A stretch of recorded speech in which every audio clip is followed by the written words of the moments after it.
But yeah. In any case, but that's why, you know. So let me explain this new generation of the precariat and this new generation of the superfluous populations. What's heavily represented among them as like a lot of the ideological leaders and a lot of the cultural leaders and the main bulk of the sentiment, where is the centers of gravity coming from with anti-Semitism? It's coming from the immigrants. It's coming from these immigrant groups. Okay, Lebanese, okay, Albanian, okay, Balkans, Polish or some shit. Latin America, absolutely. Nigeria, you know, you think of Persians, absolutely. Absolutely. It's coming from aspiring professional immigrant groups who are resentful about the fact that the top or just the most viable positions are perceived as being occupied by Jews, and oftentimes they are, right? And they just see the Jews as this obstacle to being able to climb within the hegemony, right? So that's creating an antagonism between these strange, you know, ethnically ambiguous immigrant populations and the Jews. And so what this reflects, though, is something we should talk about. It reflects the fact that the leaders of the counter-hegemonic movement in the U.S. right now, like most insurgent, dare I call them revolutionary movements, and there's nothing loaded about that term necessarily, it's led by the petite bourgeoisie, just like it was in Europe in the middle of the 19th century, just like it always is. But the petite bourgeoisie is assuming the reins of leadership in the movement right now against the hegemony. And by the petite bourgeoisie, I'm talking about the aspiring professional elements or the declassed professional elements. You know, the wreckers of our party, fun fact, you want to know what all the wreckers of our party have in common? You want to take a wild guess what all the wreckers of our party have in common? Nearly every single one of them was an aspiring academic who was shut out of the system. Every single one. Aspiring university academic. They wanted to become a university researcher, a doctor. They wanted to be a lecturer, and they were like shut out. So that element is assuming leadership of the movement right now. Now, this is what I'm going to tell you is very crucial for the American Communist Party and for how we should interface with this new movement. So look, the only way proletarian leadership is going to take charge of this movement is if we, and it's going to sound fucking boring and horrible, but this is my view. You want to critique me and present an alternative view? Just do it, sure. Just don't be fucking retarded and stupid, and don't disappoint me with stupidity. We need to organize the working class, because the working class, the proletariat, what remains of the blue-collar proletariat, cannot assert itself as a leader of the movement as an individual. They can't. Only as a collective force that's organized collectively, only by a logic, a proletarian logic of association, only that is going to exert the needed influence on this nascent, movement that is full of these kind of declassed elements. Okay, so this new precariat population, just like all young people, right? They can only mainly be defined in the negative. So they've lost a former position they used to have. They're aspiring toward a position that they cannot have. They're weighed down by debt. They're weighed down by gatekeeping. They don't have a future. They don't have future career prospects. They don't even know how to get by. They're getting by through welfare. They're getting by through SNAP. They're getting by through shitty minimum wage jobs that they're working multiple, bullshit jobs. OnlyFans, crypto scams. What can you say? DoorDash, Uber, whatever. So that's a huge mass. Like, that is the mass. They're not all lumpen, but it is a mass of people who are primarily defined by a negative. They have nothing. Okay? So in that respect, they are proletarianized. But the reason they're not the proletariat is because the positive aspects, when I say positive, I don't mean this in a loaded, normative or moral or anything sense. I mean in the sense of like, what do you actually do within the division of labor? Like, what do you actually do, right? That they have nothing in common with the traditional proletariat. They don't produce surplus value. If they do, I've seen some convincing theories about how they could be doing this. For example, in the form of data. That data is the new form of surplus. Like I'm always interested in that shit. I'm always open-minded and whatever. But no, you're not going to convince me that working at McDonald's is the equivalent of the proletariat of yesteryear in terms of like how labor is being crystallized in the commodity and how surplus value is. I don't buy that at all. I'm interested in creative ideas though. The data thing is super interesting to me. The attention economy shit, super interesting to me. Like, I'm super open-minded to it. Anyway, but that population's mainly defined by a lack. Okay, is everyone listening, or ones if you're listening? Like, do you have that first part down? All right, good. So, okay. The reason these immigrant groups, the reason this petite bourgeois element is leading that movement, is leading the masses, let's just call it for what it is. They're leading the masses, like they are. The reason the petite bourgeoisie is leading the masses and articulating their revolutionary sentiments is because they're offering a positive articulation and a positive substantive class position, which is, we want to be the Jews. We want to be the professionals. We want to be the lawyers. We want to be the doctors. We want those positions. We want to be running Hollywood. We want to be running, the game Ubisoft and whatever. Like, we want that. We want it, and it's just for us, That's in an immediate level, that's extremely, extremely compelling to people whose existence is defined by having lost all of that. Of course, those people are like, you sell that to people and they're going to be like, fuck, I want that shit. I want it. Like, that's what I've lost. That's what I'm aspiring toward. And my dream is being crushed. I want to attain that, right?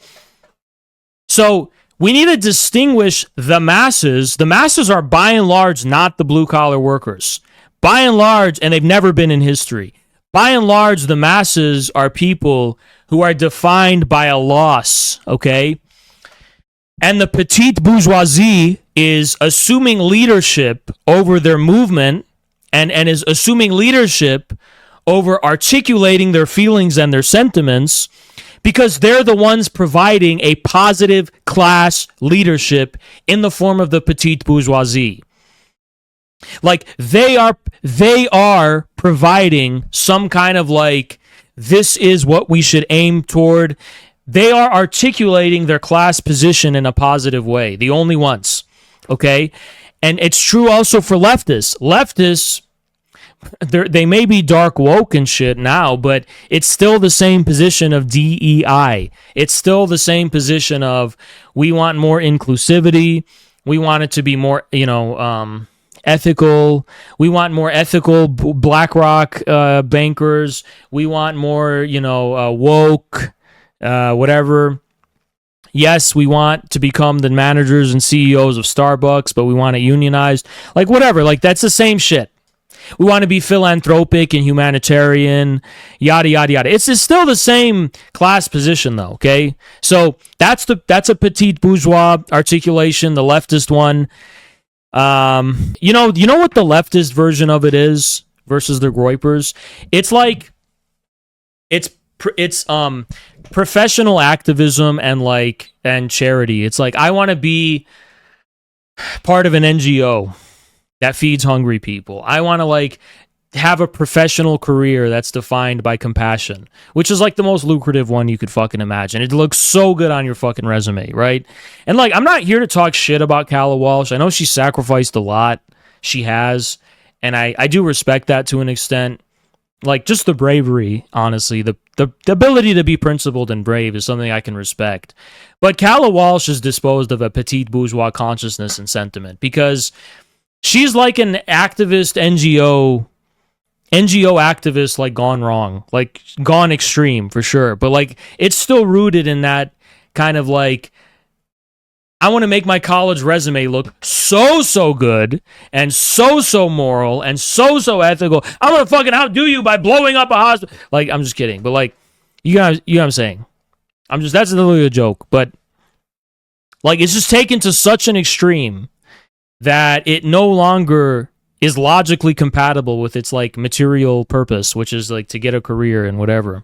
Which is, again, I'm not saying Calla Walsh is motivated by wanting a good resume. I'm saying the logic of petite bourgeois professionalism defines that type of radical consciousness. However it mutates and whatever direction it goes in, it's still bounded by that logic of humanitarianism and moralism, right? But it is petite bourgeois to the core. To the core, it's petite bourgeois, right? So do you guys understand the basic framework I'm working with now? It's you have the masses who do have these petite bourgeois inclinations, but not necessarily. And then, but there's a petite bourgeois leadership over it. So it's not that the reason the petite bourgeoisie is leading the movement is because all the masses are petite bourgeois. There's just no alternative leadership. Okay, so how can we affect a proletarian leadership of these masses? I hate to sound cliche, but it really is. The decisive thing really fucking is organization. I mean, that's really it. It's organization. The key to proletarian discipline, it's organization. Organization. And in the traditional, yes, to be boring, and I'm open to creativity. Nobody's saying I'm not open to creativity. I just haven't been shown a framework like that yet, Nor have I been smart enough to think of one, frankly. I've tried. But you begin small by organizing the blue-collar workers, salting, organizing. You go to their workplaces, their factories. You organize them at that level and build the trade union consciousness, the blue-collar working class, the traditional one, right? And you basically build a movement that's shaped by the proletarian attitude, the proletarian culture, the proletarian consciousness. And you can be a leader for the masses. You can lead you can help lead and define how the masses are articulating their downwardly mobile trajectory, instead of longing for the illusion that they're going to climb up and become, they're all going to become doctors and lawyers and whatever. You can lead the masses by materially assisting in their ability to accept their conditions, not accept their conditions in the sense of refuse to overcome them or fight for anything better, but soberly accept the facts, soberly accept that it doesn't matter how much you scream about the Jews, it doesn't matter. You're not going to fill their role. The only way the masses will be liberated from the system is through a comprehensive and revolutionary overthrow of the system. The only way the masses can emancipate themselves from their current humiliation, their degradation, and their debt slavery is a comprehensive overthrow of the system, a comprehensive overthrow of the hegemony, a comprehensive reconstitution of the system we live in on a basis led by the proletariat. In other words, a proletarian dictatorship led by, for, and of the people. And that is an extremely different alternative to maintain. That is what proletarian leadership entails. No longer the illusion that you can somehow tweak the system to fulfill the careerist aspiration of becoming part of the professional classes, but a comprehensive, revolutionary position based on the overthrow of the current system.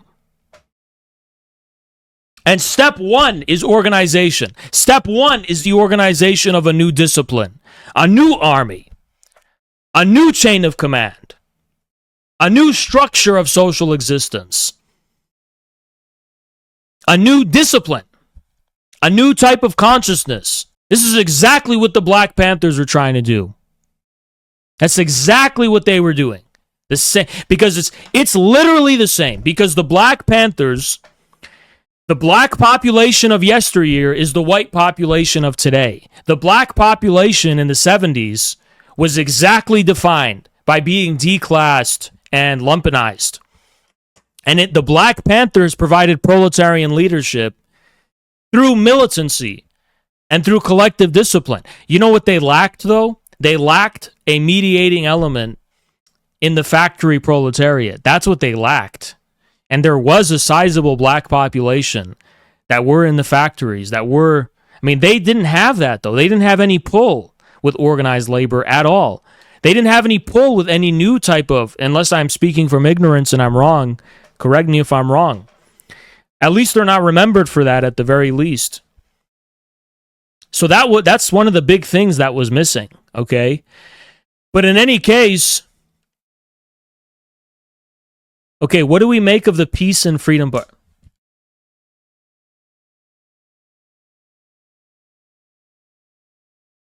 Do I live to just hear stupid shit all day? Like, what am I fucking hearing? The peace and freedom. What do you think about the poop and pee party?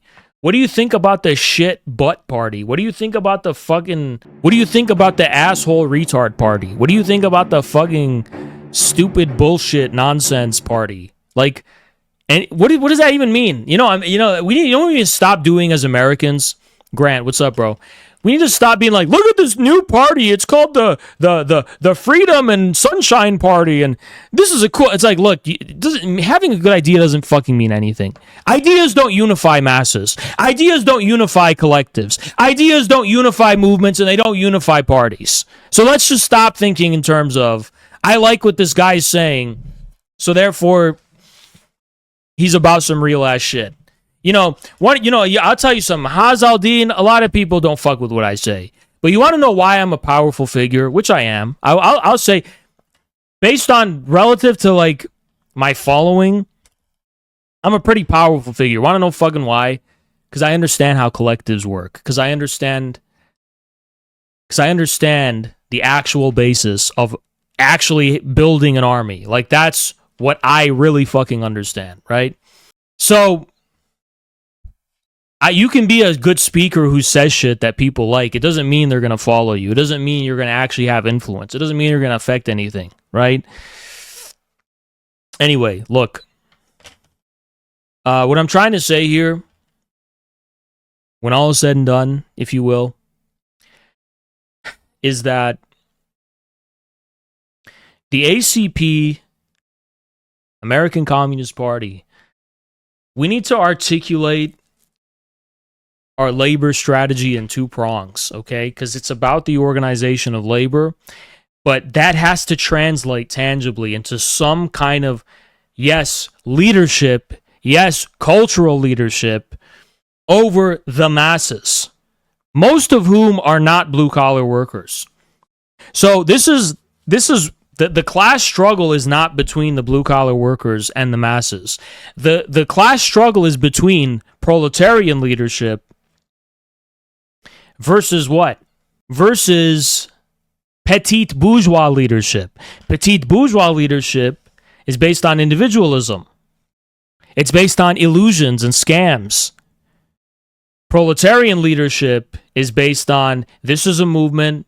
We can't promise you a fucking thing except that you pool together your strength, you pool together your abilities and your skills, and we can move fucking mountains. It's about the collective principle, okay? Our labor strategy has to translate into a type of leadership over the masses. We cannot consider the labor strategy alone as the war for the masses. Rather, we are pursuing a labor strategy to build the foundations for an effective leadership over the entire mass of people. Over the entire masses. Who are a vacillating element. You know, Hassan Piker said that America doesn't have the equivalent to a peasant population. Dead fucking wrong. The peasant all the peasant used to mean is a farmer, someone who lives off of subsistence. Okay, well, that's most people today are just subsistence. They can't really neatly be classified in any class category. They really are just aiming for subsistence, right? Through a conventional, traditional way of life that is now being disrupted. So they have become a vacillating element between bourgeois, petit bourgeois, and proletarian tendencies. So the war is over the masses. But we can't win the masses. We cannot win the masses. And you know, can I tell you guys the trick here? It's not a trick. Can I tell you guys the whole kicker here? The kicker is this. You win the blue-collar workers and you organize them. You don't understand how much that translates into influence. The blue-collar worker is usually the family's breadwinner and authority figure. The blue-collar worker, hell, the blue-collar worker might even have 10 baby mamas. That's like a giant clan. All his kids vote. All his baby mamas vote. All those kids vote. You know, those trailer trash people. I mean, one blue-collar worker is like it's like a chief. It's like a literal nomadic steppe warlord that has authority over a vast... Okay, I'm literally exaggerating, right? It's like a joke. That's a joke. But no, think about it. One blue-collar worker in the South, one blue-collar worker in rural America, one blue-collar worker in Michigan or the Rust Belt, they have so much authority and influence over their entire family and extended family. Okay, Thanksgiving dinner. Who do you think at the dinner table people are more likely to listen to? The tradesman or the brother who works at GameStop? Who are they listening? Who has more weight and authority? Who has more vlyast, as the Russians call it, right? Who at the dinner table are they going to listen to more? They're going to listen to the guy who works with his fucking hands. So they may be a minority of the population, but they have the ability to lead the masses. The Zoomer that went to college and dropped out and works at GameStop now, not an authority figure. They won't lead anything. Yeah, they're nodes of influence. Absolutely, nodes of influence.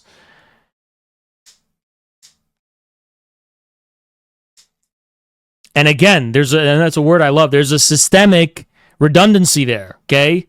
For every one of these influencers that are rallying these masses, these demagogues, they don't have systemic redundancy. It's all just a cult of personality. So you have one guy, and then you have they're very popular, they're very like whatever, but if something happens, you know, look, honestly, I'm not even saying this to be like hostile, but no, for the devil's advocate. Let's say something happens to Nick Fuentes. What happens to his whole movement? It's not a viable model. It's not a viable model. Something happens to him, his movement disappears. It's gone. It's over. Okay? To whatever extent he's animating popular energies against the system, which, yeah, we all understand. We suspect he has bad motivations and he's a bad faith actor. But objectively speaking, he's articulating rage against the system for masses and masses of people. So if something happened to him, all that disappears as a movement. That's what petite bourgeois leadership and paradigms entail. But, you know, traditionally in a communist movement, you know, it was the case in communist movements that entire generations of leaders were shot and killed. But because they had an organization, because they had a way, they had a systemic redundancy, if you will, the new generation carried on and fought, you know? And systemic redundancy is so important for a movement. So important. It's so fucking crucial. That's why do you think Marxism is so resilient? Why do you think, I talked about this last stream, why do you think Marxism survives? Because it's almost like a backup plan.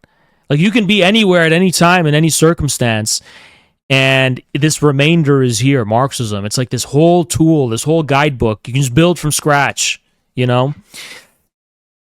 That's a type of systemic redundancy. See, the class war, it's a multi-generational war. We know this. This is a multi-generational war that's been going on. The last generation of leaders of the proletariat, they're dead. But the battle's still ongoing. You know, fuck it. It's like the fucking Terminator. Shit, I'll say it. It's like the fucking Terminator. Like, this war with Skynet, it's been going on for generations. You get an entire generation of leaders of the resistance can be wiped out, but there's still a fucking war between these things and humanity, right? And it's the same thing when it comes to the class war since the time of Karl Marx himself. And it's like Marxism is our backup plan, always. So, like, what I'm saying basically is that we need to be aware of the new situation that we're in.